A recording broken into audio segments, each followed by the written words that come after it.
posición y anatomía externa de los riñones. Sobre la posición, los riñones constituyen una pareja de órganos de color rojo con forma de frijol de gran tamaño. Se colocan justamente por encima de la cintura, entre el peritoneo parietal y la parte posterior de la cavidad abdominal, siendo así una ubicación retroperitoneal. En relación con la columna vertebral, se sitúan entre la última vértebra torácica y la tercera vértebra lumbar. Están parcialmente protegidos por las costillas 11 y 12.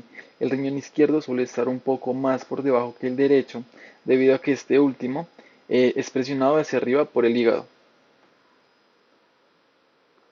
Sobre la anatomía externa, un riñón adulto mide aproximadamente 11,5 centímetros de alto por 5,5 a 6 centímetros de ancho. Pesan entre 120 a 170 gramos. Es cóncavo de una parte que se enfrenta hacia la columna vertebral y es cóncavo por la otra parte opuesta. En el centro de la parte cóncava se encuentra el ilio, que es por donde el uréter abandona el riñón y por donde entran también los vasos renales, vasos linfáticos y nervios. El ilio es también la entrada a una cavidad llamada seno renal.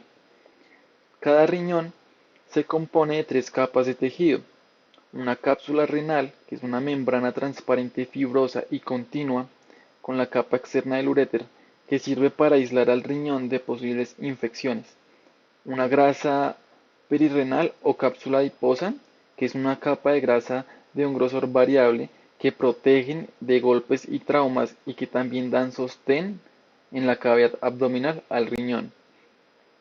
Por último, una fascia renal, que es una capa de tejido conjuntivo denso que separa la grasa perirenal de otra grasa, la grasa pararrenal. Hola, mi nombre es Vanessa y yo les voy a explicar la anatomía interna del riñón. En el cuerpo humano vamos a encontrar dos riñones, uno derecho y uno izquierdo, en el cual encontramos el ilio, que es como tal la vena, la arteria y el uréter. Después de ello vamos a encontrar la pelvis renal, donde van a desembocar como tal los cáliz mayores y el cáliz menor, donde va a llegar la orina por goteo.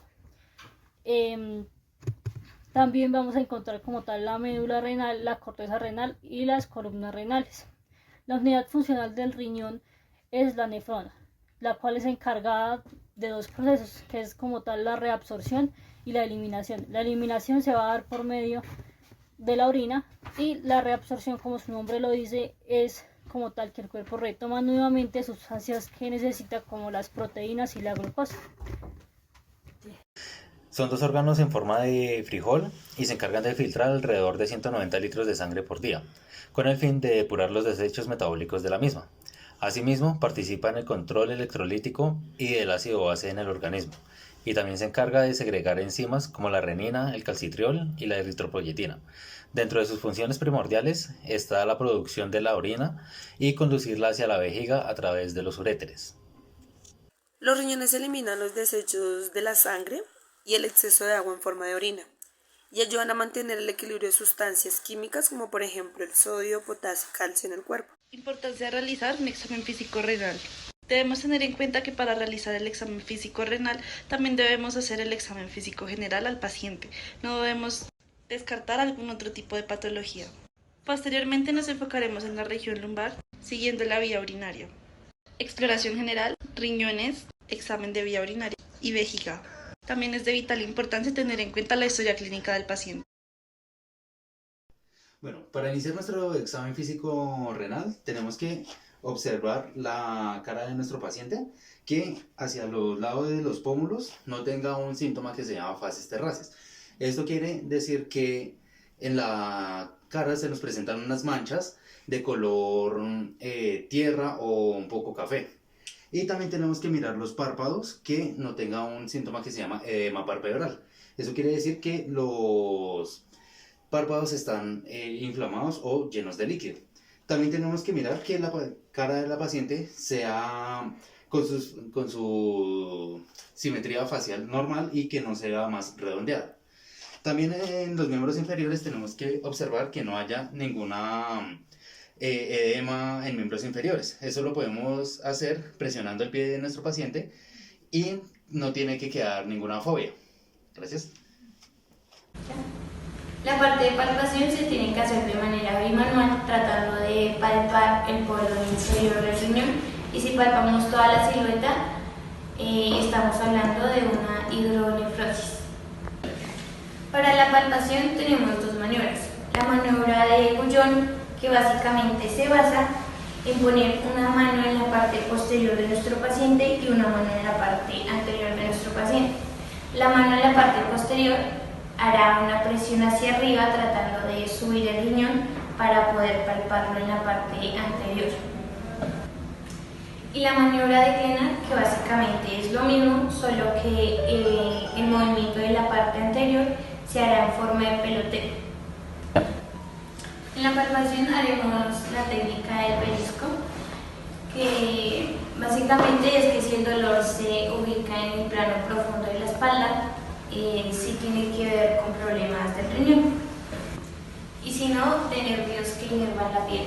La auscultación renal se realiza para evaluar la función y encontrar anormalidades en la función de los riñones.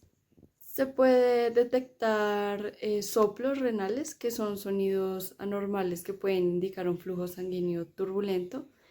Puede ser causado por estrechez de los vasos sanguíneos de los riñones o malformaciones de ellos. Y es importante tener en cuenta que la auscultación es una herramienta complementaria a la evaluación renal. La percusión se hace de la siguiente manera. Se hace con los puntos distractores.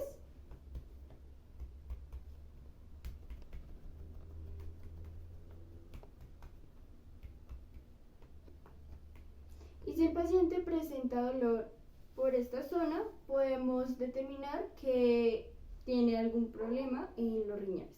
Una percusión, primero que todo, es una exploración, es un método de exploración física que se denomina para saber la parte del dolor, determinar la parte del dolor y también para saber el tamaño de los órganos. Pueden haber dos tipos de dolores, digamos que si el dolor se presenta en la parte renal, puede que hayan enfermedades como la inflamación del riñón, depende de donde le haya dolido más, si en el derecho o en el izquierdo. Puede haber una hidronefrosis, entre otras, y si digamos que es en la parte lumbar, que es en la parte de la vértebra, de la columna vertebral, puede haber una pielonefrosis. Las enfermedades más comunes del sistema renal son las infecciones, que aparte de eso van acompañadas con ardor y dolor a la hora de realizar la micción. También tenemos los cálculos renales. Estos cálculos renales se forman a través del ácido úrico, calcio, magnesio y fosfato.